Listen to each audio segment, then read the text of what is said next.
ES ambasadorius, specialusis ES įgaliotinis ir misijos Afganistane vadovas Vygaudas Ušackas socialinių mokslų fakultete skaitė paskaitą apie situaciją Afganistane. Studentai ir dėstytojai iš pirmų lūpų sužinojo apie pasaulio dėmesio centre esančios šalies gyvenimą. Didžiausia Afganistano problema – didžiulis neraštingumas, dėl kurio ši valstybė yra tarptautinio terorizmo ir narkotikų gamybos šaltinis. Vygaudas Ušackas pasakojo ir apie Lietuvos misiją Afganistane. Saugumu ir normalaus gyvenimo atkūrimu rūpinasi 200 kariškių iš Lietuvos.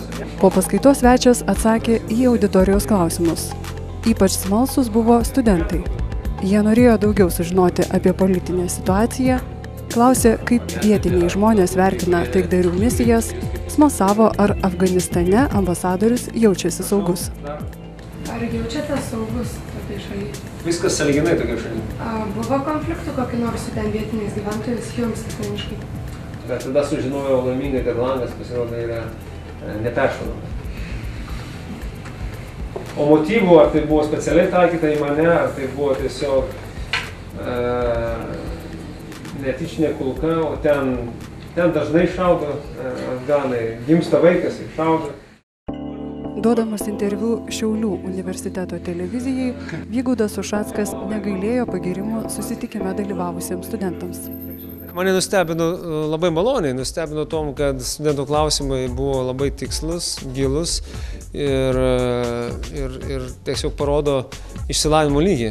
Tai labai tuom džiaugiuosi, kad studentai čia Šiauliuose, regiono studentai vis dėlto domisi tais pasauliniais dalykais, kodėl pasaulinė bendruomenė randasi Afganistane, kad esam globalaus pasaulio dalis, priklausomi ir finansiškai, ekonomiškai, bet taipogi ir saugumo grėsmėmis. Noriu paklausti jūsų, kaip buvusio užsienio reikalų ministro, ambasadoriaus ir Amerikoje ir Jungtinėje karalystėje. Buvot tokiose turtingose šalyse, vaikščiojot raudonais kilimais, ES institucijas pažįstat, o čia visiškai kita šalis. Jums pačiam teko sulaužyti savyje stereotipus ir kitaip daug ką permąstyti?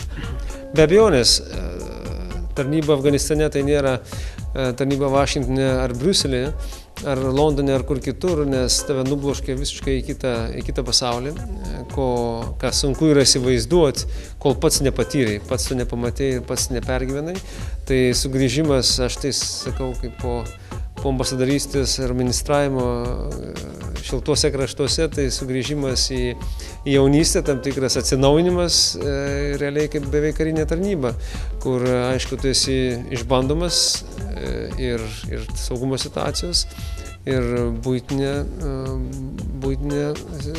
prasme, bet man asmeniškai tai be abejonės yra didžiulis profesinis patyrimas, politinis, diplomatinis suvokimas tų realijų, su kuo susiduria tokie tolimi kraštai, skurdus kraštai, bet ypatingai svarbus kraštai, nes nuo jų tolimesnio vystymosi ir tolimesnės raidos priklausys ir aplamai taika ir stabilumas pasaulyje.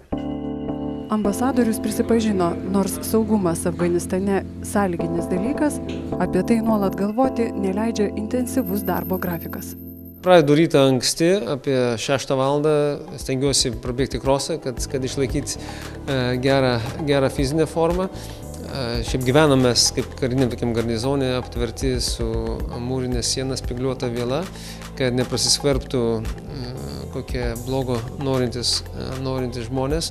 O tada prasideda mano susitikimai, vizitai ir pas mane atvažiuoja delegacijos ir aš važiuoju į Afganistano įstaigas ir lankau projektus, kuriuos mes finansuojam. ES finansuoja virš 200 milijonų eurų vertės kasmetinių projektų, ar tai būtų policininkų apmokymas, ligoninių statymas, mokyklų atstatymas, žemės ūkio vystymas ir susitinku su žmonėmis, bendrauju tiek su paprastais žmonėmis, tiek su politikais, su skirtingais žmonėmis. Tenka kartais išvykti į kaimynės valstybės, bendrauti su Pakistano ar Turkijos, Indijos, Emiratų, Saudo Arabijos atstovais ir bandom kažkiek tą mozaiką, kuri yra tokia įvairi, tokia prieštaringa, padėti afganams susidėlioti, kad jie galėtų toliau sukurti tos pamatus, ant kurių galėtų kaip galima taikiau ir stabiliau gyventi. Lietuvos jaunimui ES misijos Afganistane vadovas linki įvertinti tai, ką jie turi. Aišku, sunku suvokti, sunku palyginti, kaip gyvena lietuvis, ar tai būtų kaime, Kuršėnuose, ar Šiauliuose, ar Skuode, su tuo, ką pergyvena paprastas afganas Kabule, ar Čekčerane, ar kitam miestelė, kur nėra nei elementarių buitinių sąlygų, vandens, kartais trūksta elektros. Todėl mes, jaunimas, Lietuvos jaunimas be abejonės turi didžiuotis, kad jie ne tik gimė Lietuvoje, bet kad yra Lietuvos piliečiai ir kad jie drąsiai kurtų ateitį ant tvirtų vertybinių pamatų visų pirma. Ir antra vertus suprantant, kad nieko nėra savaime suprantama, nieks nėra dovanojama. Už tai buvo kovota, už tai buvo pralietas ir tėvų senelių kraujas už Lietuvos laisvę ir kurią dabar labai svarbu yra puoselėti. Ir kur be išsimokslinus, baigus mokslus ar Šiauliuose, ar Londone, ar kur kitur, kad kiekvienas iš mūsų galėtų sugrįžti ir sugrąžinti tai, ką mes turim daryti, tai yra puoselėti savo bendruomenę, savo šeimą, savo valstybę.